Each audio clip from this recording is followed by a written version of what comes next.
Pai do Senhor, meus irmãos, meu nome é Ismael, nós estamos falando aqui do canal Retornando às Escrituras, e esse é o vídeo de número 35 do canal. E hoje nós vamos continuar o estudo do livro de Apocalipse, no capítulo 14. Amém, irmãos? Peço você então que abra a sua Bíblia, para que possamos estar estudando juntos. Amém, irmãos? Louvado seja o nome do Senhor. Então, irmãos, nós vamos continuar então no Apocalipse 14, né? Nós paramos no último vídeo no versículo 5 e agora nós vamos para o versículo 6. Eu vou ler para os irmãos o 6 e o 7, que diz assim: E vi outro anjo voando pelo meio do céu, e tinha um evangelho eterno para proclamar aos que habitam sobre a terra, e a toda nação e tribo e língua e povo, dizendo com grande voz: Temei a Deus e dar-lhe glória, porque é chegada a hora do seu juízo. E adorai aquele que fez o céu e a terra e o mar e as fontes das águas.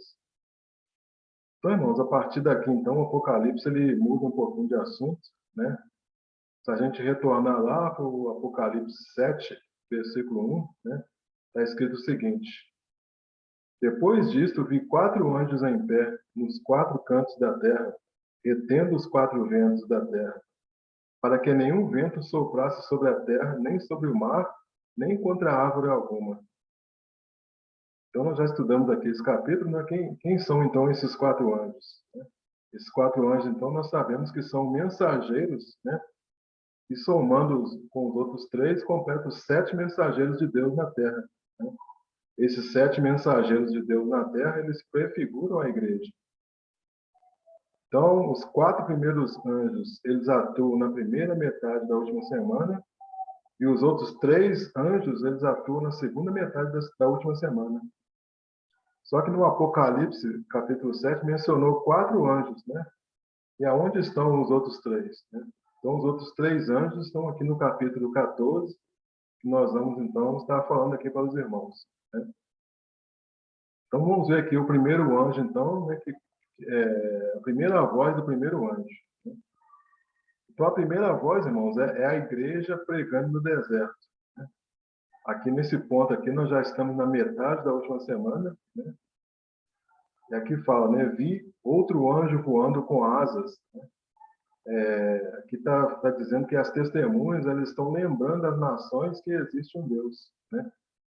Esse anjo voando pelo meio do céu, irmãos, ele não é literal. Né? Essa expressão significa que a mensagem ela está sendo propagada rapidamente. Ela está sendo falada para todas as nações, tribos, línguas e nações. E o verso 7 diz assim, né? Dizendo com grande voz: Temei a Deus e dar-lhe glória, porque é chegada a hora do seu juízo.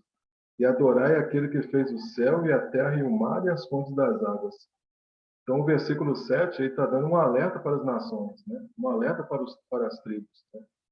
Está alertando a respeito do grande dia da expiação. Né? Ou seja, aqui está claramente estampado isso aqui na mensagem aqui desse primeiro anjo. Né? Temei a Deus e dá-lhe glória, porque é chegada a hora do seu juízo. Ou seja, está falando do grande dia da expiação, ou seja, do grande dia da vinda do Senhor.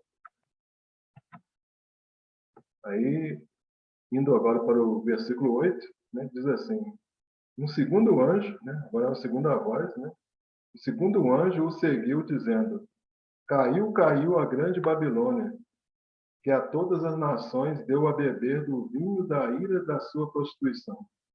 Né? Bom, irmãos, aqui, né, já está falando da queda da grande Babilônia, né, que é um assunto que será mais aprofundado lá nos capítulos 17, 18. Né? Ou seja, tem uma parte da igreja pregando que esse sistema mundial, né, ele vai cair, né, vai ser derrubado. E o que é beber do vinho da ira? Né? Beber do vinho da ira é uma imposição feita pela Babilônia ao mundo de um sistema, de um falso sistema religioso, político e econômico, né, inspirado por Satanás. O que é a Babilônia? Né? Nós vamos estudar mais para frente, mas só adiantando um pouquinho, o que é a Babilônia? A Babilônia, ela é, ao mesmo tempo que ela é uma cidade, né, ela também é um falso sistema religioso, político e econômico imposto no mundo. E nós sabemos que a antiga cidade da Babilônia ela desapareceu já há muitos anos, né? Mas lá pela década de 80, 90, o Saddam Hussein ele investiu na reconstrução daquela cidade. Nós sabemos que lá na Babilônia será o centro da religião e o centro do comércio, né? E a grande Babilônia, que ela é? Ela é a prostituta que será destruída durante a grande tribulação. E a Babilônia, irmãos, ela está ligada diretamente à besta, né? Ela é uma só carne com a besta, né? A besta nós sabemos que são povos, línguas e nações, né? Então a Babilônia, ou seja, esse sistema, né, está ligado diretamente com a besta, que são povos, línguas e nações. Mais para frente nós vamos ver que a Babilônia e a Nova Jerusalém são duas mulheres e ao mesmo tempo são duas cidades. Então quando o versículo diz aqui, caiu, né, a grande Babilônia, isso significa que ela terá duas quedas, né? A primeira, quando o anticristo ele se voltar contra ela, né? Que o próprio Senhor vai usar o anticristo para poder se voltar contra a grande Babilônia. E no segundo momento, quando ela será reduzida a cinzas, lá no final da grande tribulação. Então, vamos ver aqui uma passagem, né, lá do Antigo Testamento, que fala sobre a destruição da grande Babilônia. Está em Naum, capítulo 3, a partir do versículo 4, que diz assim: Tudo isso por causa da grande prostituição, da bela e encantadora meretriz, da mestra de feitiçarias, que vendia os povos com a sua prostituição, e as gentes com as suas feitiçarias. Eis que eu estou contra ti, diz o Senhor dos Exércitos. Levantarei as abas da tua saia sobre o teu rosto, e mostrarei às nações a tua nudez, e aos reinos as tuas vergonhas. Lançarei sobre ti imundícias, tratar-te-ei com desprezo e te porei por espetáculo. Há de ser que todos os que te virem fugirão de ti e dirão: Nínive está destruída. Quem terá compaixão dela? De onde buscarei os que te consolam? Então, nós já estudamos aí em vídeos anteriores, né? Nós estudamos que Nínive está no atual Iraque, né? E o Iraque, né? Ela é a antiga Babilônia. Nínive, ela é a região de Ninaua, né? Que fica na cidade de Mossul, né? A cidade de Mossul é a capital da província de Ninaua, né? Que fica atualmente no Iraque, né? Então, a atual Babilônia, né? Ela fica no Iraque. Continuando, versículo 9, diz assim: Seguiu-os ainda um terceiro anjo, dizendo com grande voz: Se alguém adorar a besta, terceiro anjo agora, né? Se alguém adorar a besta e a sua imagem receber o sinal na fronte ou na mão, né?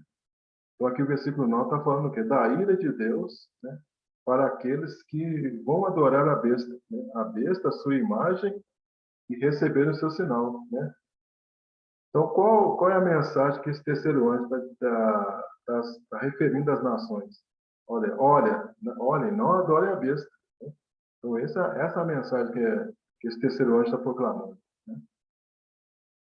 E o versículo 10 diz: Também o tal, né? Ou seja, esses que adorarem a besta, né? Também o tal beberá do vinho da ira de Deus, que se acha preparado sem mistura no cálice da sua ira, e será atormentado com fogo e enxofre diante dos santos anjos e diante do Cordeiro. Então nós sabemos que a mulher, né, ela está indo para o deserto, né? Ela está dizendo: olha, se vocês usarem esta marca, vocês serão condenados. Essa é a pregação no deserto, né? Essa é a pregação que a igreja está fazendo no deserto. Então, irmãos, vamos entender então essa passagem, né? Do versículo 10, né? Também o tal, né? O tal quem? Os que adoram a besta. O vinho da ira de Deus, ou o cálice da ira de Deus, né? Isso aqui faz parte da justiça permanente de Deus. Quando fala aqui, né? Beber do vinho da ira de Deus, que será preparado sem mistura nas taças da ira de Deus que serão derramadas. Então, o juízo de Deus, mas ele está sendo comparado a uma bebida terrível de fogo, né? Que os ímpios eles serão forçados a beber.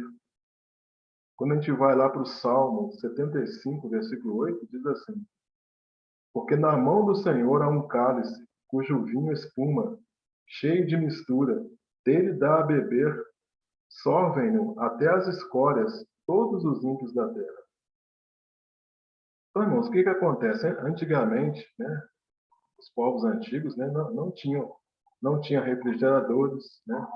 Os povos, eles não conheciam a questão da pasteurização.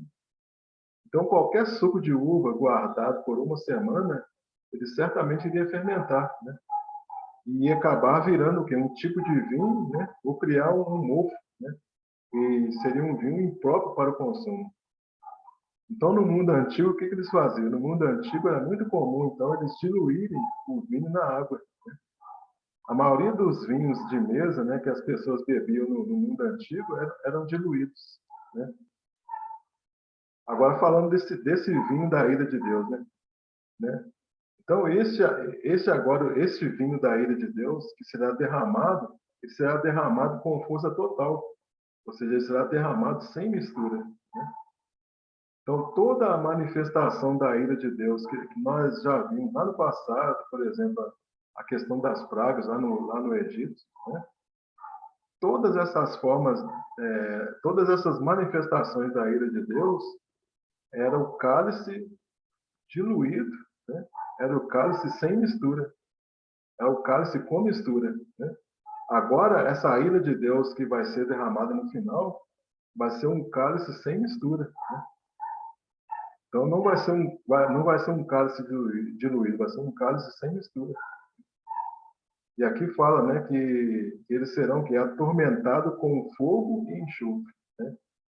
O enxofre é algo ardente, né, que vai aumentando a temperatura do fogo. Então, irmãos, esse é então vamos dizer assim, a compreensão, né, desse versículo 10. Continuando, versículo 11, Apocalipse 11, diz o seguinte: a fumaça do seu tormento sobe para todo sempre, e não tem repouso nem de dia nem de noite.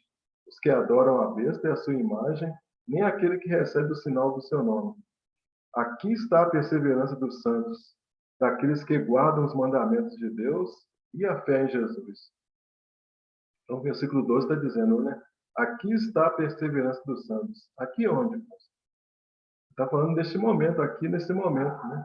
Ou seja, a ideia de suportar ou permanecer firme sob circunstâncias difíceis, né? Ou seja, está falando a partir desse momento, ou seja, a partir do momento em que a pessoa que rejeita a marca da besta, né? E passa a suportar, né? E permanecer firme perante circunstâncias difíceis, né? Então, irmãos, a igreja no deserto, ela vai estar profetizando ao povo, né? Essas profecias no deserto, elas vão estar falando para as nações para que elas não sigam a besta. Então, esses 3 últimos anjos, né, eles vão representam aquela igreja que já está no deserto. Eles vão estar pregando, né, profetizando para os povos, para as nações, né, dizendo para as nações não seguirem a besta. E aqui surge também uma quarta voz, né, no versículo 13, que diz assim: então ouvi uma voz do céu que dizia: escreve, bem-aventurados os mortos que desde agora morrem no Senhor.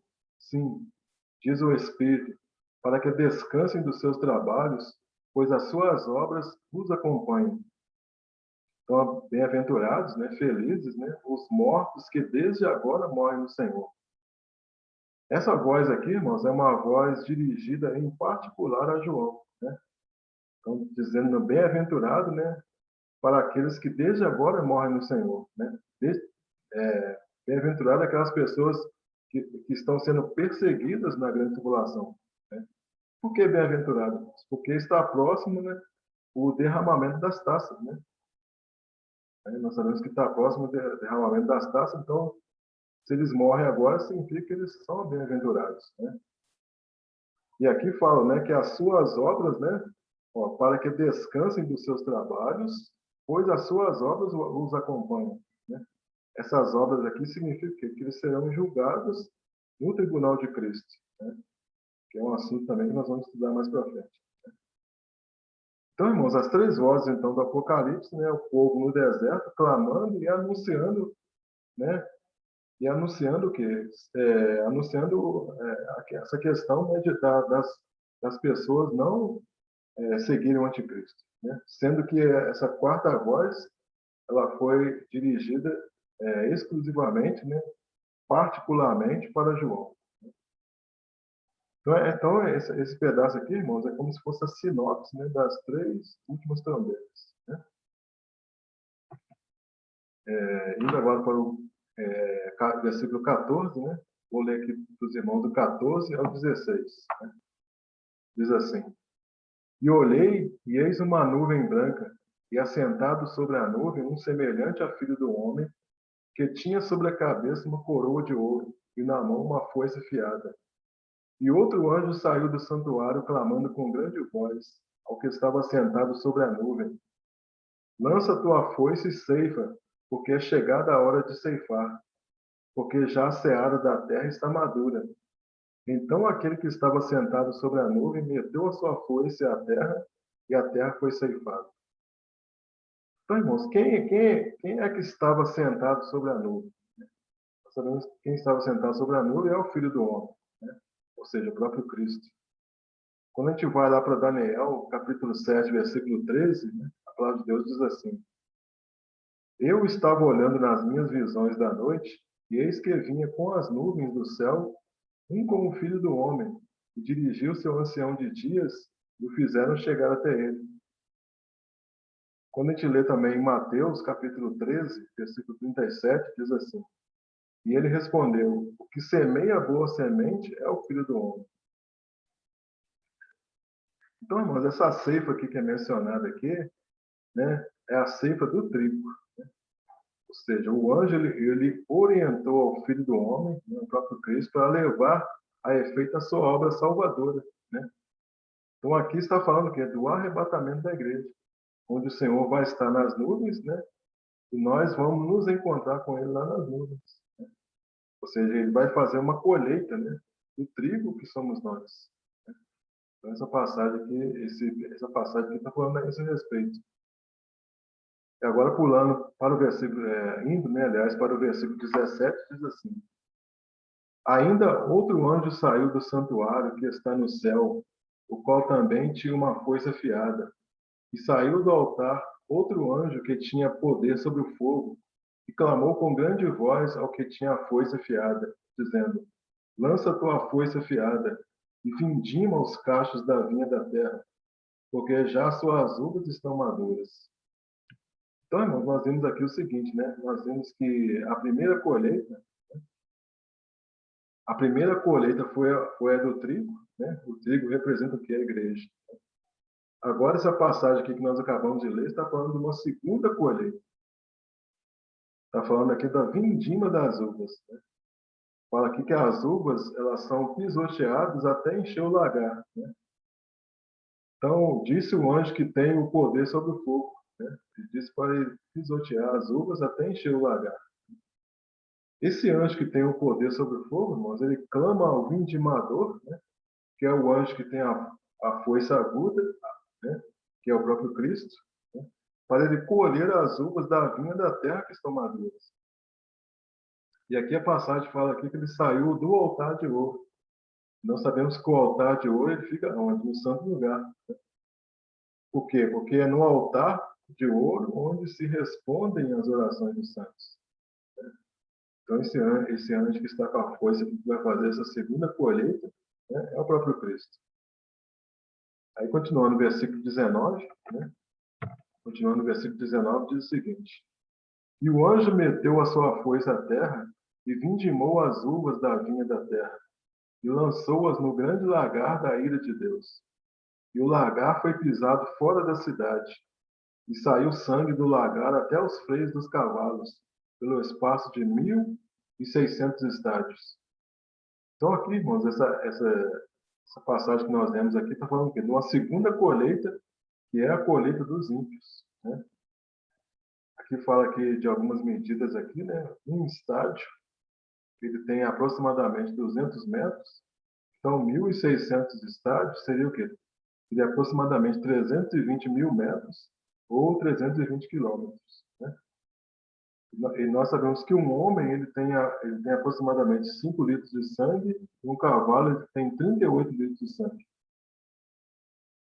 E aqui essa segunda colheita aqui, né, está se referindo aqui, ó, à Batalha do Armagedon.